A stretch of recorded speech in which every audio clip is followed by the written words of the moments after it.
If someone is listening today to this conversation with us who feels financially trapped, what is a piece of advice you could give that person right now?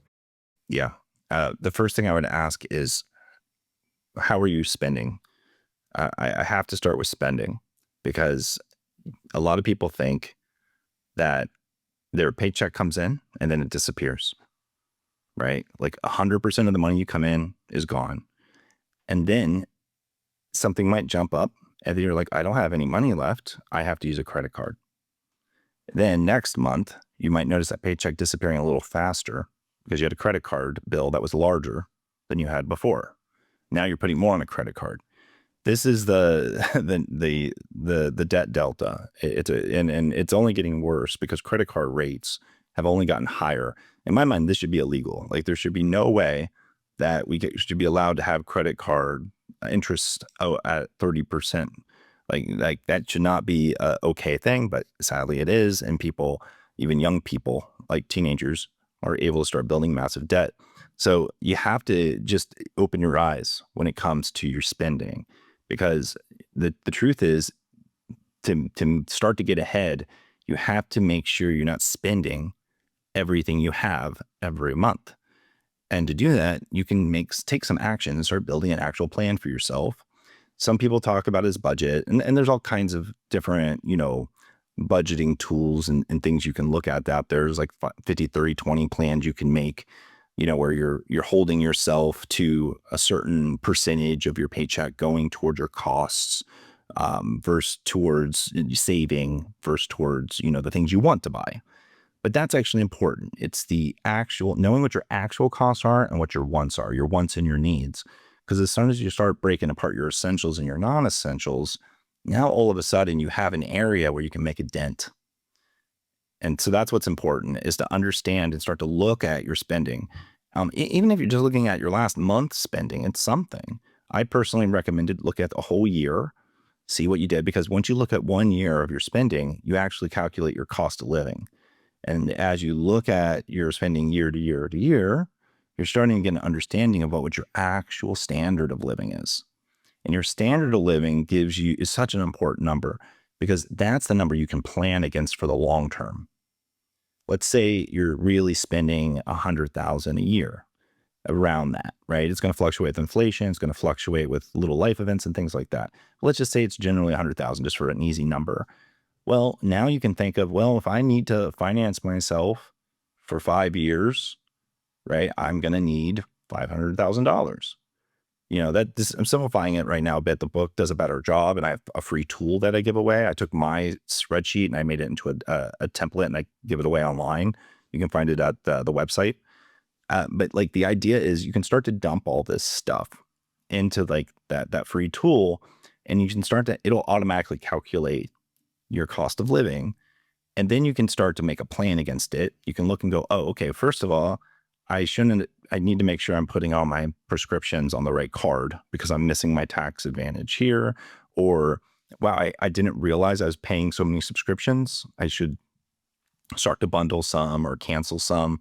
Or I spent a lot more going out to eat than I realized. I should put a restriction against myself on that spending. Or, wow, I didn't know my insurance rate went up so much. I was busy, so I didn't, and they raised it. I didn't notice it. I need to take action on that. I need to move my provider. There's these little actions that'll start popping up when you start paying attention to the spending. And as you take those actions, what you're doing is you're getting an actual output from it, which is more cash flow to work with. Once you have that, you can start to build up your savings. And picking a high interest savings account is key here. And in the US, savings rates are very small. It's very, very small. Not many people save at all. They don't think they can because they haven't done that first strategy that I talked about. But once you do start to save, you should be looking for not a normal bank savings account, which is like under 1%. You have to look for a higher yield savings account, 3 or more percent. Yeah. Because what you need to do is your savings account needs to work for you. And if you're doing a low interest savings account, you're losing out to inflation.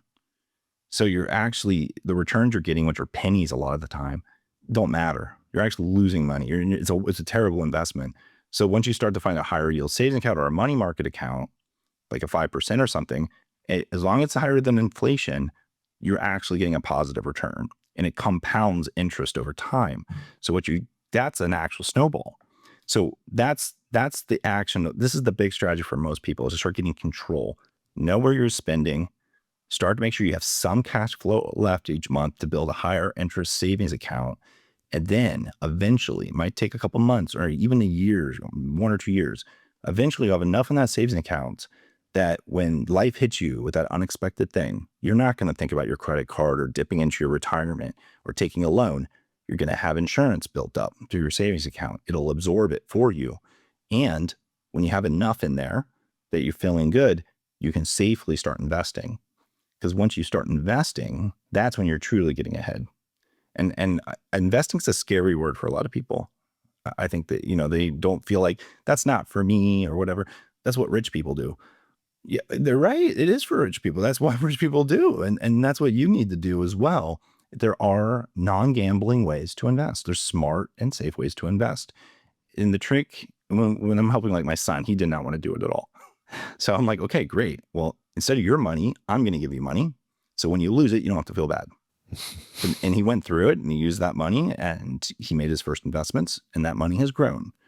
And now he's starting to go, oh, I get it.